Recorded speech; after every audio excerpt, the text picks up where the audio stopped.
Well, once the crop comes off, it's probably time for a post-harvest burn down. You know, weed control is so important no matter what you're doing, but even when you don't have a crop out there, you have to keep the weeds under control because I realize it's getting late in the season, but those weeds are still going to go to seed. Yeah, They'll have big problems for years to come. But a lot of guys want to do tillage afterwards, and that can certainly be done. It's just like the ground that we farm, we have a lot of highly erodible land, and we're very concerned all the time with all the wind we've got and then some fall rains that we're going to have erosion issues. So we would like to leave that just sit no-till, at least for a while, until we get into the late fall. So that's where this burn down thing is really important in our opinion. You also think about the time savings if you're going to have to go till a whole field up, or if you're just going to come in and buzz through with a sprayer and get 60 or 80 acres an hour done. That's a lot faster than your tillage, and chances are you have other things you need to be doing on the farm right now. We often talk about $100 an hour jobs, and if I can get a field done in an hour rather than being out there all afternoon,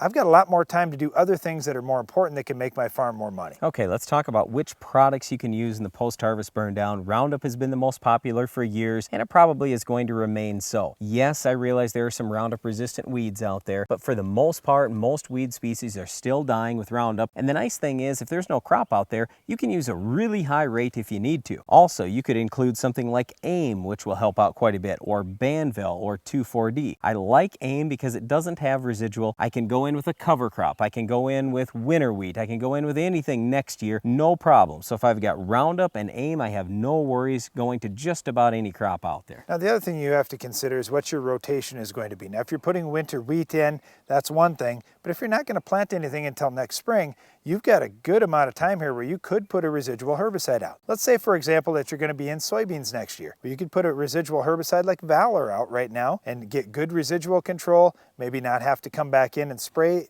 several times throughout the summer trying to keep weeds under control. And you know what? That Valor isn't going to hurt anything for next year because it is labeled for fall application ahead of soybean planting. But the tricky thing is, are we going to have rain later or not? So if I just go out there with no residual products like Roundup and AIM, and I don't have rain for the next month, you know what? Maybe stuff's going to stay pretty clean. I don't know. So it's just a question of if you want to take that chance or you don't. In our own operation, a lot of times we will throw a longer residual herbicide out there, but it's certainly not necessary in a lot of cases. Well, I'd rather take the chance that I'm not going to have to spray again. And you know what? If it stays dry, I might not have to spray again, that's fine, but if it rains, I also may not have to spray again, and I kind of like those odds, especially when some of these pre-emerge residual herbicides you could throw in with your burn down are pretty cheap. The other thing about throwing a Valor in the tank, for example, is it's got some pretty good burn, especially if you're throwing some crop oil into the tank with it. You're going to also get some more burn out of some of these residual herbicides too. When you talk about burn, Sharpen is one that can really help Roundup burn things down fast. It's not that dramatically better than what AIM is,